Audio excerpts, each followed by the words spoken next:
This made it available to the Ghassan, who were Christians, and to the Jewish tribes in Arabia.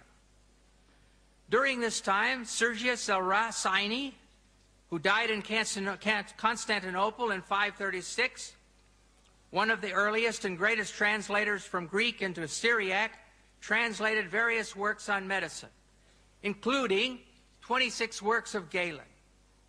This made them available in the kingdom of Khosrow I in Persia and to the Ghassan tribe whose influence extended to the outskirts of Medina.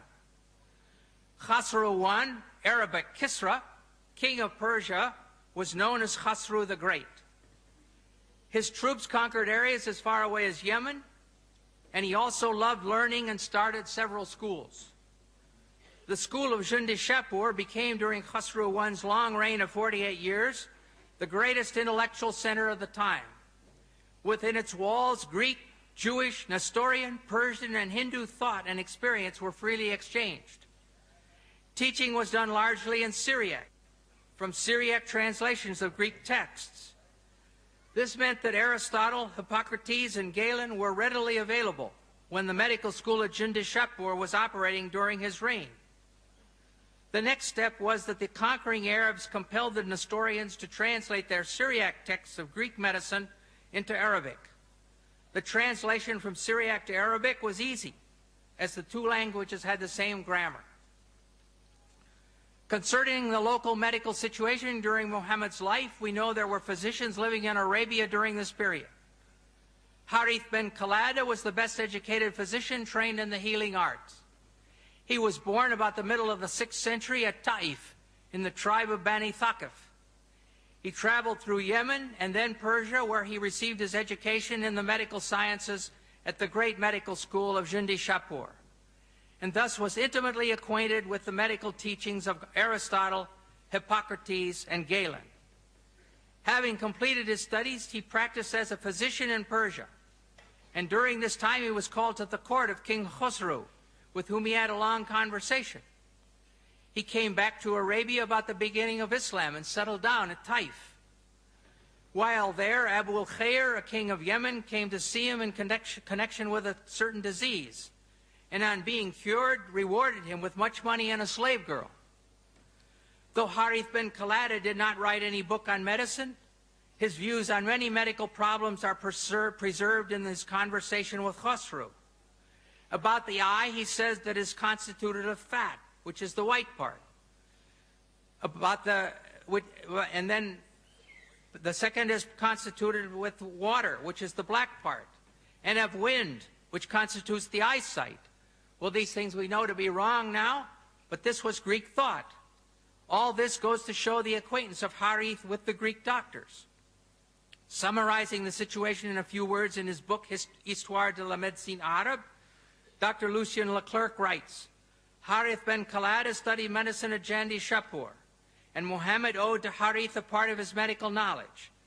Thus with the one as well as the other, we easily recognize the traces of Greek medicine.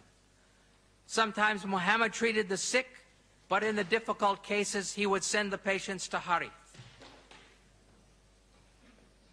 Another educated person around Mohammed was Nadir bin Harith. Not related to the doctor, he was a Qurayshite and cousin of Mohammed, and had also visited the court of Khosrow. He had learned Persian and music, which he introduced among the Quraysh at Mecca. However, he was not sympathetic to Mohammed, mocking some of the stories in the Quran. Mohammed never forgave him for this, and when he was taken prisoner at the Battle of Badr, he caused him to be put to death.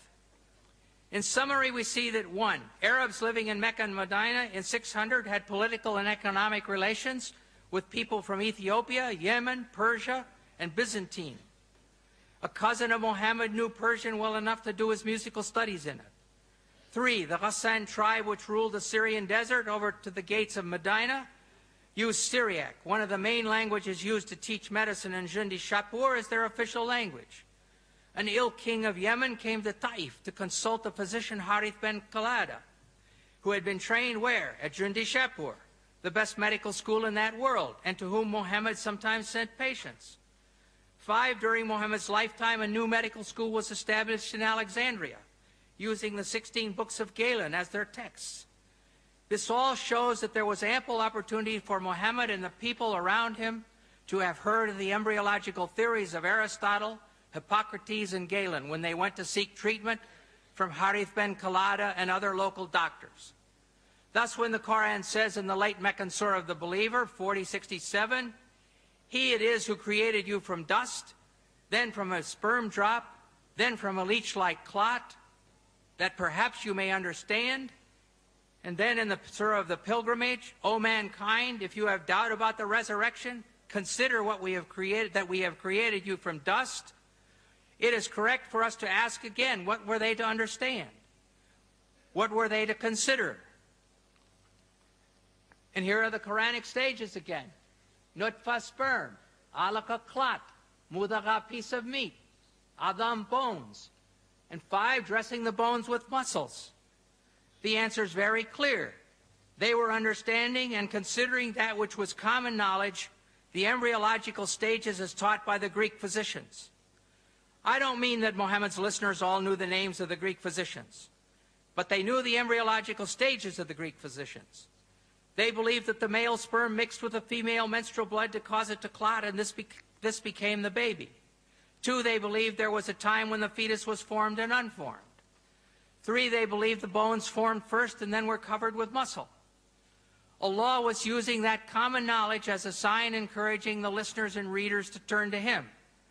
The trouble is that this common knowledge was and is not true. Arab physicians after Mohammed. We must now look at 2 well-known physicians from the period after Mohammed. Obviously, they had no effect on the Quran, but they demonstrated that faith in the embryological ideas of Aristotle, Hippocrates, and Galen continued among the Arabs right up to the 1600s. If the correct translation of alaka is leech-like substance, as modern Muslims like Shabir Ali claim, there is no place where these post-Quranic doctors said so. In fact, it's just the opposite. The ideas of these Greek physicians were being used to explain the Quran, and the Quran was quoted to enlighten the meaning of the Greek physicians.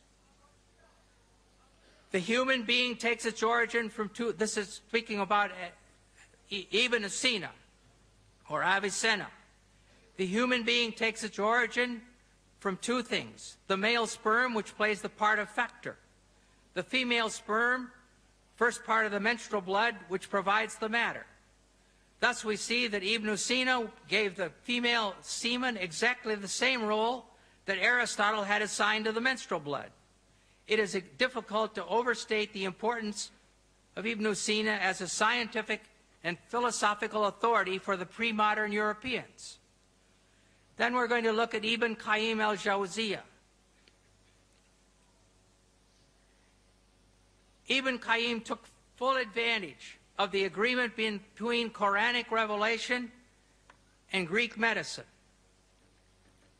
This is not very clear, probably, but the Hippocrates is in purplish, and the Quran is in bold type, green, and the Hadiths is in purple, and commentaries are in red, and his own thoughts in sort of a blue-green. So it starts out, he says, Hippocrates said in the 3rd chapter of Kitab al-Jinnah, the semen is contained in a membrane, and it grows because of the blood of its mother, which descends to the womb. Some membranes are formed at the beginning, others after the 2nd month, and others in the 3rd month. And this phrase about the blood descending to the womb, we saw it when we looked at Hippocrates' slide.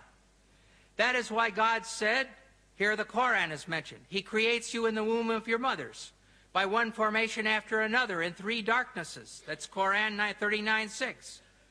Then He gives His own ideas. Since each of these membranes has its own darkness, when God mentioned the stages of creation and transformation from one state to another, He also mentioned the darknesses of the membranes.